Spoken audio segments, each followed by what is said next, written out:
Hello, today we're talking about local government, chapter 11 in your textbook. This is the level of governance that you interact with most often. This is where you pay your electric bill, the government that collects your trash. This is obviously a very important level of governance. They're all important. We're going to be talking about the three main types of local government. There's also three basic forms of county government. I'm talking some about the pros and cons. Three basic forms of county governments and the four different governance systems used by municipalities. We'll be talking more about municipalities later. You're going to need to know about Dillon's rule.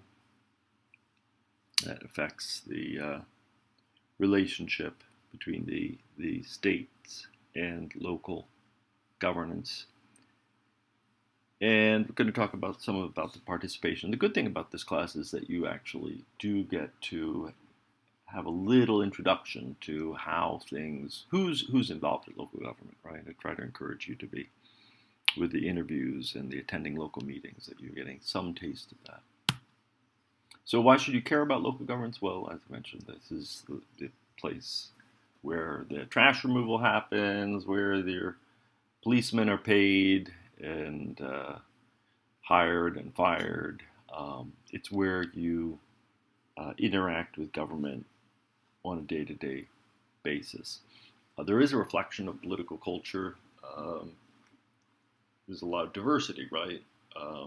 So the way things that are done in a parish down in Louisiana are quite different from the way things are done up in a township in Pennsylvania. Different names, different structures, different rules. This is what we call also about autonomy, right? So there's some level of autonomy. The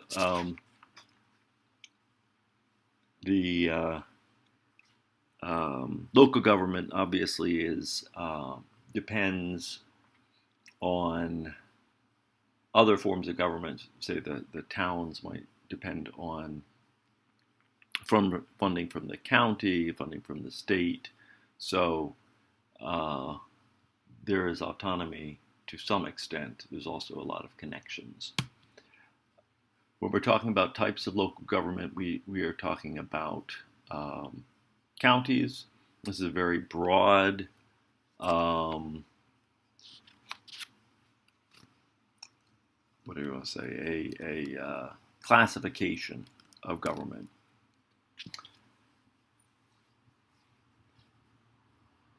So counties are, in some ways, the oldest form of government, as is sometimes said. They stretch back in history, back more than 1,000 years. The basic setup goes back to England, the so-called Shire.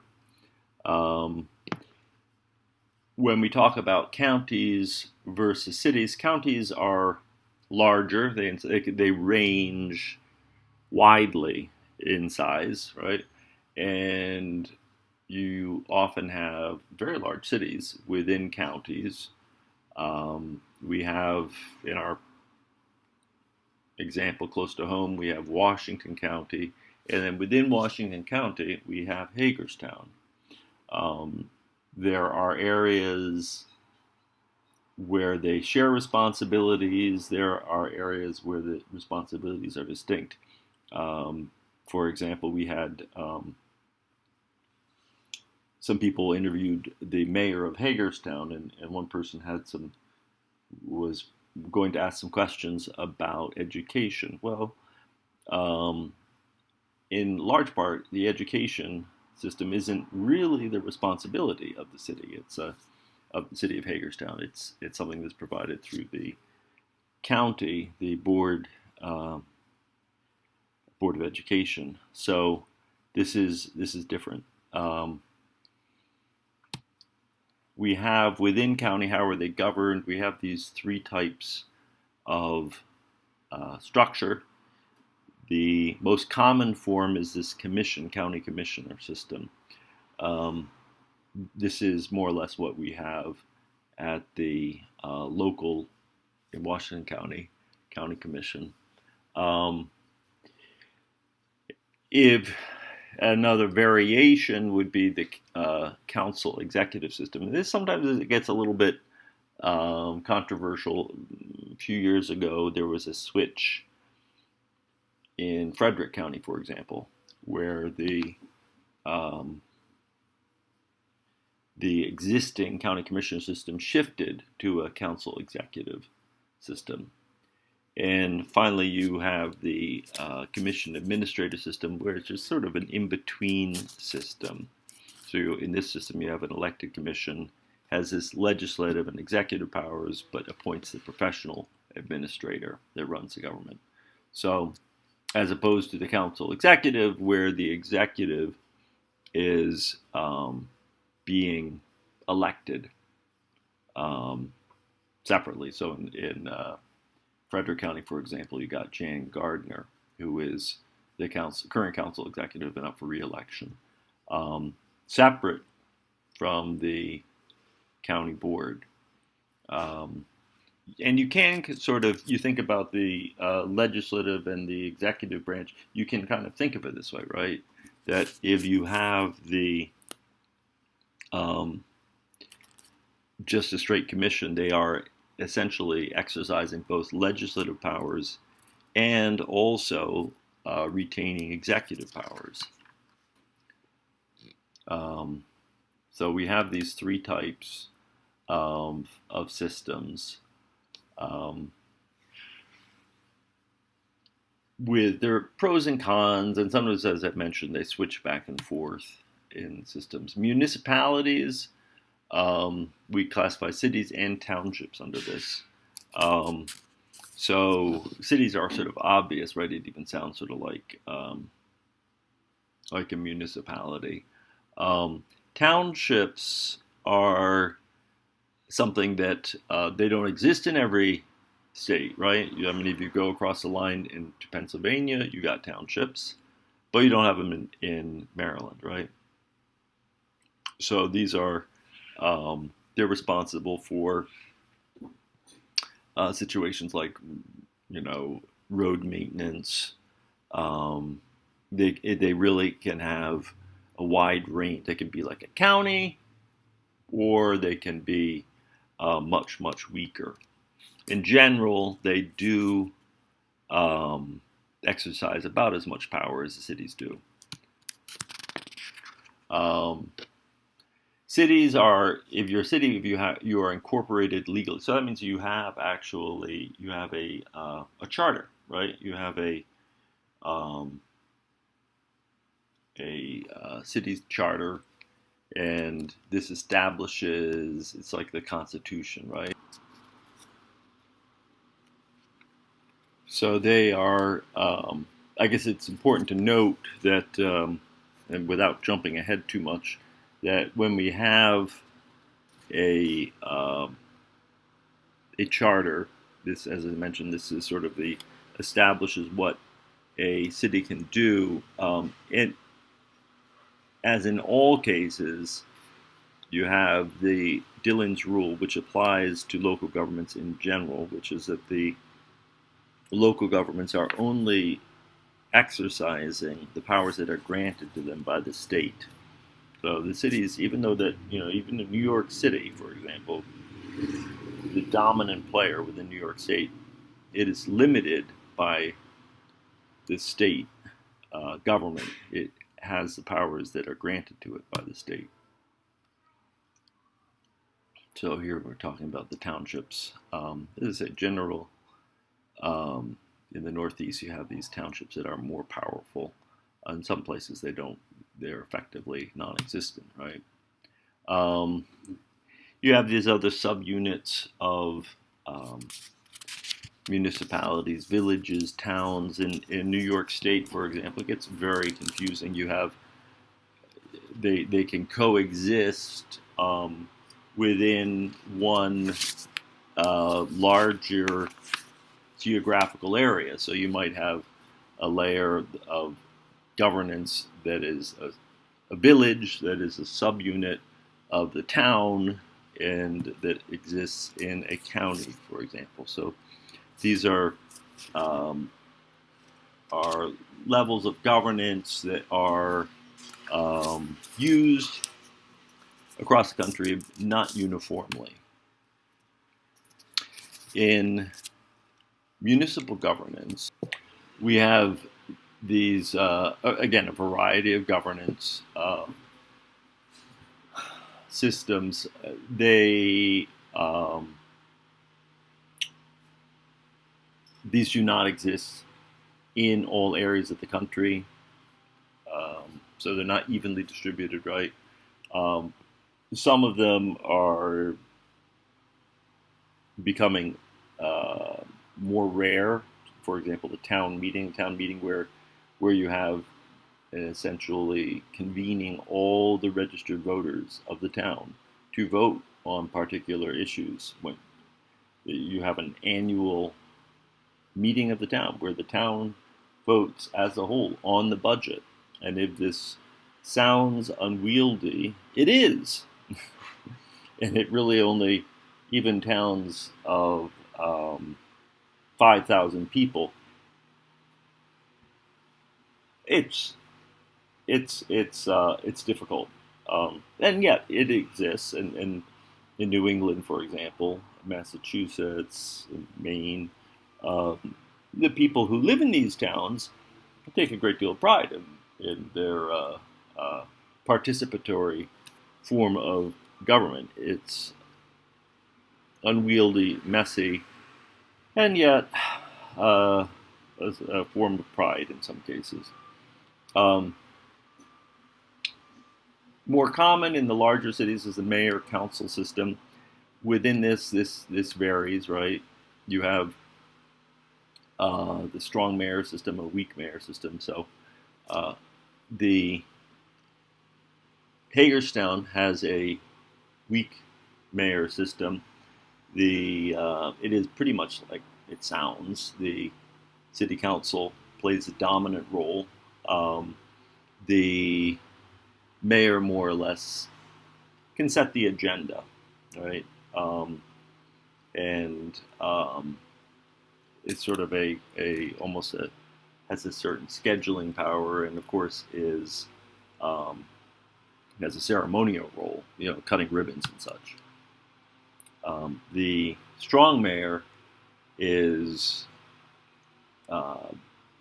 vetoing issues and plays a much more active role in directing what the council is taking up. The commission system is an innovation that grew out of the disaster that occurred from the hurricane in Galveston, Texas. And a number of municipalities tried to implement it. Since then, it has some drawbacks. In this case, we merge the elected administrative and the elected positions, and so you have a little bit of development of turf battles, which can be a real problem and not lead to efficiency. So at this point, we only have less than 1% of all municipalities using this form of government. The council manager system is much more frequently found.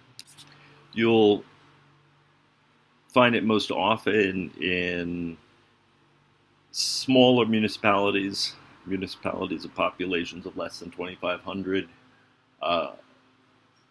Just to be clear, you can have a council manager system and also have a town meeting. So, for example, you might have a council manager system and also a town meeting that will vote on the budget or larger issues.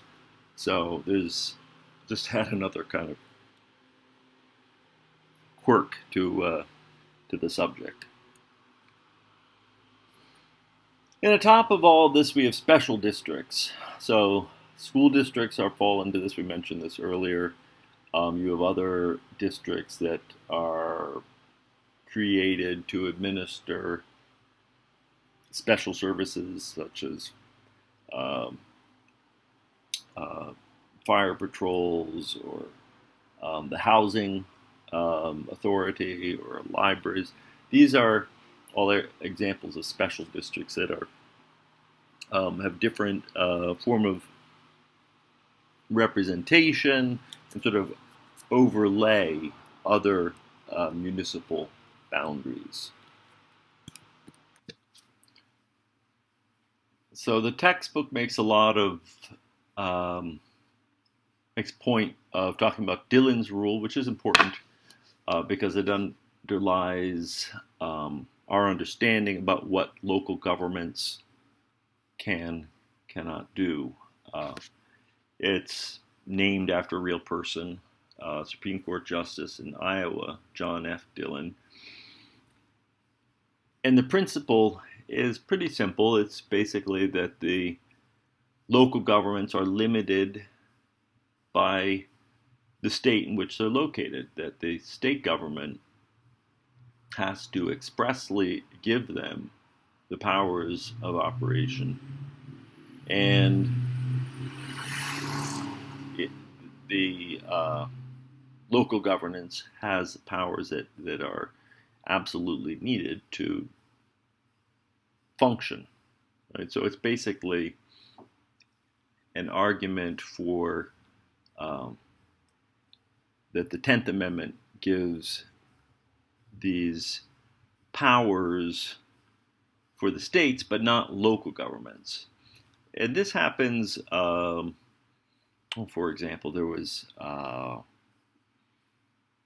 about 20 years ago in Massachusetts, there were arguments about rent control, skyrocketing rents in Cambridge, Massachusetts. The city of Cambridge attempted to do something about this and passed a law to limit rent increases. And the state government, after heavy lobbying by the landlords, passed a law that prohibited